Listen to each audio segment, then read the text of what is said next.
Olá! No vídeo de hoje vamos falar sobre despesas orçamentárias, então a classificação destas despesas. Ao longo dos outros vídeos nós já falamos de algumas outras classificações. Existem diversas classificações. Nós não vamos trabalhar muito com numeração aqui, só um pouquinho, e não vamos falar sobre a questão de dígito, igual nós falamos da receita, porque na despesa é um pouco mais complicado e não é o objetivo dessa aula. Bom, nós temos a despesa corrente e a despesa de capital. Então vamos ver. Despesas correntes são aquelas que não contribuem diretamente para a formação de um bem de capital. E normalmente, em geral, provocam variação no resultado patrimonial. Então, em geral, elas são despesas efetivas, elas alteram o PL. Em geral. E as despesas de capital? Contribuem diretamente para a formação de um bem de capital. E, em geral, não provocam variação no resultado patrimonial. A gente não pode generalizar. Ali não está escrito em geral, mas a gente não pode generalizar não, tem que tomar cuidado. Mas, porque às vezes pode aparecer um exemplo ou outro que às vezes provoca. Então, mas via de regra não provoca variação no resultado patrimonial.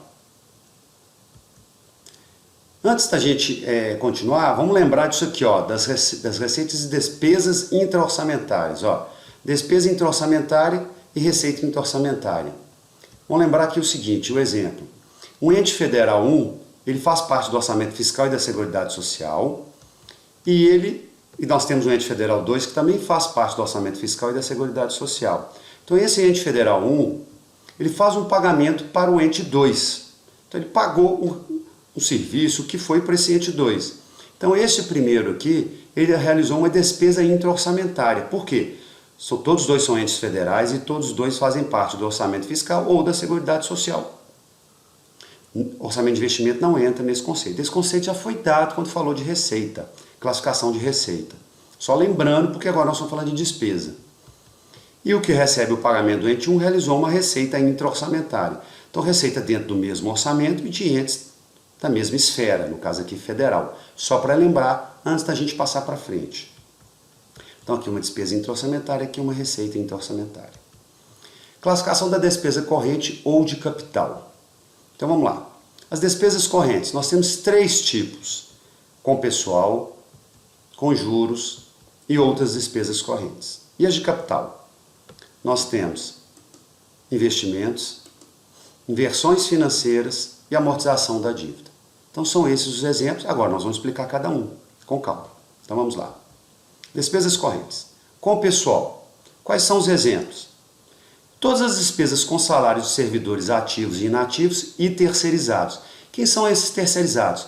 São funcionários que trabalham na administração pública e eles são contratados pela administração pública via empresas de terceirização. Então você tem uma empresa que presta serviço para o ente lá qualquer, vamos pegar lá uma universidade federal, por exemplo. Você tem aquelas empresas que têm os serviços, prestam serviço através do quê? Dos seus funcionários, dos seus terceirizados. Então isso é despesa com pessoal. Não é necessário ser servidor concursado, pode ser o terceirizado que não é concursado. Outra, juros. Juros pagos sobre empréstimos contraídos. Então a administração pública pega dinheiro emprestado, pega muitas vezes até do BNDES, paga juros, esses juros são considerados despesas correntes. E por último, outras despesas correntes. Tipo, diárias e passagens, funcionário público viajou, ou o terceirizado viajou, pagou diária e passagem, outras despesas correntes. Material de consumo, lápis, papel, cartucho para impressora, borracha, todo esse tipo de material de consumo são outras despesas correntes. Serviços de terceiros. Você pode ter serviço de terceiros, pessoa física ou pessoa jurídica. Então, por exemplo, um fotógrafo, foi contratado um fotógrafo. Pode ser uma empresa de fotografia ou um fotógrafo, pessoa física. São outras despesas correntes. Contratou um serviço de comunicação. A mesma coisa, serviço de terceiros. Por exemplo, vai se participar, um órgão federal vai participar de uma feira, de uma exposição, de um congresso, precisou te pagar para participar. São serviços de terceiros. pagou qualquer tipo de serviço de terceiros. Aqui não pode ser, por exemplo, um funcionário terceirizado, porque está lá no pessoal. Qualquer tipo de serviço de terceiro, seja pessoa física ou pessoa jurídica. Precisou de um pintor ou de uma empresa para fazer uma dedetização num prédio da administração pública. Serviços de terceiro são outras despesas correntes. Auxílio alimentação é um outro exemplo. Dei vários exemplos. Então, o que não for pessoal e o que não for juros vai ser outras despesas correntes. Quando você souber quais são as despesas de capital, você vai saber, ó, se não for juros, pessoal, não tiver lá nas despesas de capital, são outras despesas correntes.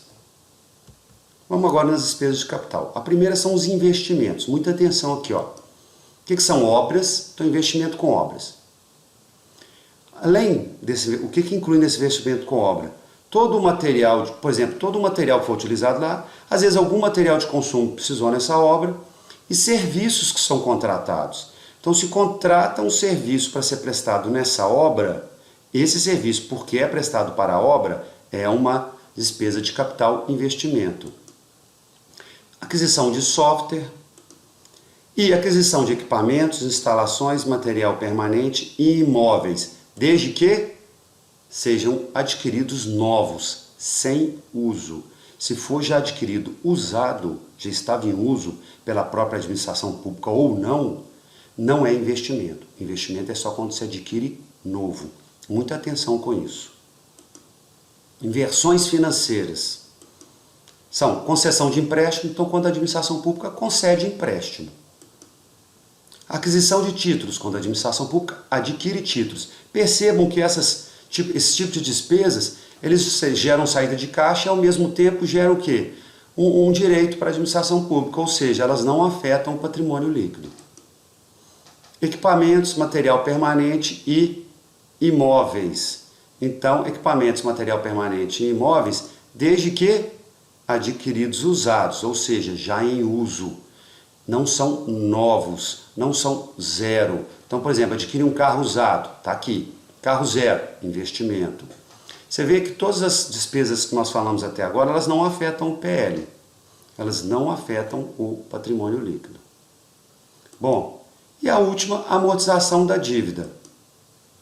Pagamento do principal de empréstimo, conta de empréstimos contraídos pelo ente público. Então, quando se contrai um empréstimo, o ente público contrai um empréstimo, ele vai amortizar o principal do empréstimo, isso é uma despesa de capital. E quando amortiza os juros, aí é uma despesa o quê? Corrente. Por isso que fala que as despesas correntes, elas são, em geral, elas afetam o PL. E aqui não afeta o PL. Porque o que nós vimos até agora, realmente nenhuma delas afeta o PL. Então você vai pagar um principal, amortizar o principal de uma dívida, você vai diminuir o caixa da administração pública e ao mesmo tempo diminuir o quê? Um passivo. No caso da despesa corrente, que é os juros sim diminui o patrimônio líquido. Então, ó, pagou o empréstimo, a parte que se refere ao principal da dívida, despesa de capital. A parte que se refere aos juros, despesa corrente. Com isso, nós já podemos falar em resultado orçamentário. O que é o resultado orçamentário? São as receitas arrecadadas menos as despesas empenhadas. Ó, pertence ao exercício financeiro as receitas nele arrecadadas e as despesas nele empenhadas. Nós estamos falando o aspecto orçamentário. Então, vamos dar um exemplo aqui. Ó.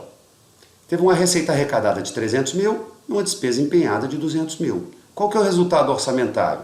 300 mil, ou seja, a receita arrecadada, menos 200 mil, a despesa empenhada.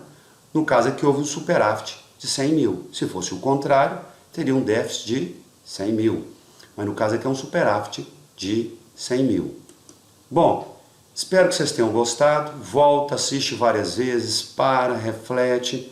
É bom ter um livro. Quem é meu aluno tem a apostila com o material, é legal parar, dar uma olhada. As minhas próprias aulas presenciais, para quem são meus alunos, eles podem chegar, ver o que foi anotado, comparar com o que está aqui e entender melhor esse vídeo. Para você que não é meu aluno, pega um livro e acompanha com o livro. Muito obrigado pela atenção.